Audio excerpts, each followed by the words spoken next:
ஸல்லல்லாஹு அலைஹி வஸல்லம் அவர்கள் நமக்கு ஒரு முன்மாதிரியாக இருக்கிறார்கள். ஒரு அரசர் எப்படி இருக்க வேண்டும், ஒரு ஆட்சியாளர் தன்னுடைய உலகத்தை தன்னுடைய நாட்டை எப்படி ஆள வேண்டும் என்ற விஷயத்திலும் நபி ஸல்லல்லாஹு அலைஹி வஸல்லம் அவர்களுக்கு நமக்கு ஒரு முன்மாதிரியாக தான் இருக்கிறார்கள். அன்பார்ந்தவர்களே, எந்த அளவிற்கு என்றால் தன்னுடைய பேரனான ஹசன் ரலியல்லாஹு அன்ஹு அவர்கள் ஜகாத்தினுடைய பேரித்த மரங்கள் ஒரு இடத்திலே குவிந்து கிடக்கின்றது. அதனை சிறிய பிள்ளையான ஹசன் ரலியல்லாஹு அன்ஹு அவர்கள் சென்று ஒரு பழத்தை எடுக்கிறார்கள், தன்னுடைய வாயிலே போட்டார்கள்.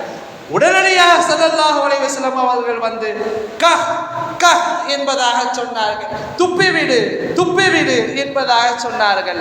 காரணம், இந்த பேரித்த பழங்கள் என்பது ஜகாத்தாக வந்த பொது சொத்து. எந்நாளிலும் பொது சொத்து என்பது ஒரு அமானிதமான சொத்து.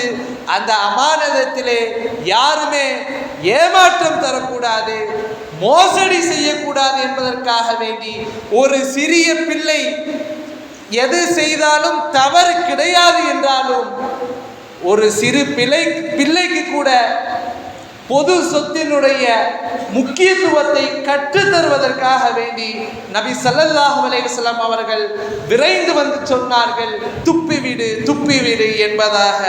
என்றால் ஒரு பொது சொத்தினுடைய விஷயத்திலே நபி ஸல்லல்லாஹு அலைஹி வஸல்லம் அவர்கள் எந்த அளவிற்கு நமக்கு ஒரு முன்னோடியாக, நமக்கு ஒரு முன்மாதிரியாக, நமக்கு ஒரு அழகிய ரோல் மாடலாக இருந்திருக்கார்கள் என்பதை